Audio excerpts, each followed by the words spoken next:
Terve vaan kaikille, että tässä videossa mä opetan teitä tekemään Bike Life Finlandin esim. Mankin tarroja.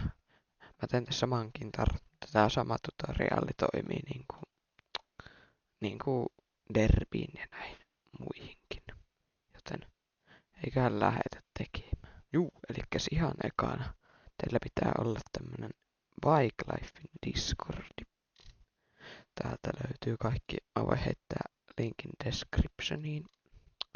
Täältä teidän pitää mennä tämmöiselle kanavalle Texture Templates. Täällä on myös kaikkia muitakin tekstureja, mitä muut on tehnyt. Elikkä Texture Templates, etitte täältä teidän pyörän. Esimerkiksi sulla on KTM, te lataatte tästä sille sen templaten. Me otetaan nyt manki. Elikkäs mennään Honda-osioon ja tämä ladataan. Mulla on tää jo ladattuna, joten mä en nyt lataa tätä. Niin, sitten kun ollaan saatu laitettua tämä tänne Photoshopiin tää meidän template, voidaan lähteä tekemään tää meidän mankia. Kannattaa laittaa musta tausta tähän, niin nää erottuu paljon paremmin. Meillä voidaan lähteä esim. Hakemaan täältä Monkey-tankin tarrat. Minkälaista te haluatte? Täällä on kaikkea Monkey. Tälleen voitte myös itse kirjoittaa tänne sen Monkey. Minkäslaiset me otetaan? Otetaan tämmöset tähän. Mennään näillä. Otetaan tuosta.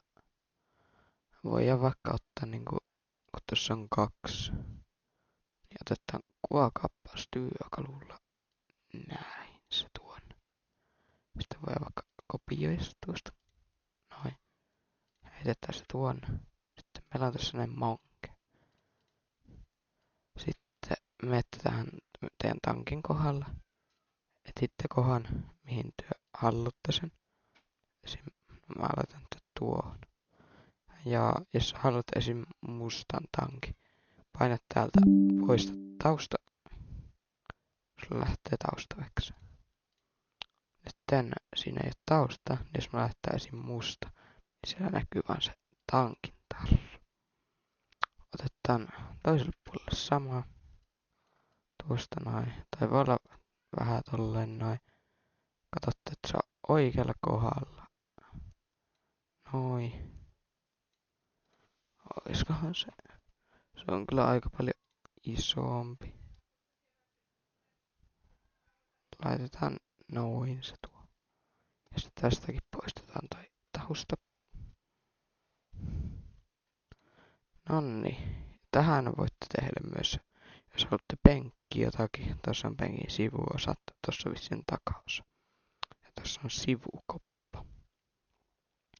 Näin. Sitten laitetaan tuo musta tuohon, niin meillä on koko musta tämä tankki. Ja sitten vaan tallennetaan tämä kuva meillä. Nyt me mennään tänne Bikelifen DC:hen. Täältä mennään tämmöiseen kohtaan kuin info. Täältä löytyy tämmönen linkki. Step 3. P. Blitzardi on laittanut tänne. Painatte tästä. Teille aukeaa tämmönen osio. Painatte Upload Assets. Sitten Upload. Etitte täältä näin. Näin. Tästä löytyy meidän manki. Painatte Upload. Odotetaan pikku hetki. Nyt se on tullut tänne. Tää näkyy alussa valkoisena, mutta kyllä se on. Painatte 3 pisteestä. Copy Asset ID. Niin, nyt ollaan täällä Bike Lifeissa. Tässä on tämä meidän manki. Otetaan täältä näin Paint, Body. Ja tästä voi ottaa sivupaneeli, mutta mepä ei tehty sitä. Se menee about tonne. Se menee tonne. Otetaan Fuel tankki. Sitten painetaan tästä kerran. Ja Ctrl V:llä otetaan toi ID, mikä me kopioitiin. Nyt meillä on täällä mankeytarrat. Tästä vaan applyta ja nyt meillä on itse tehdyt mankin tarrat. Nyt te tiedätte, miten nämä tehdään. Tämä sama toimii myös esim. Derp, jos haluatte tehdä tarrasarjoja samalla tyylillä. Mutta vain sitten teette siihen Derpin templatteja ja näin. Kiitos, että katsoit. Heitä like videolle.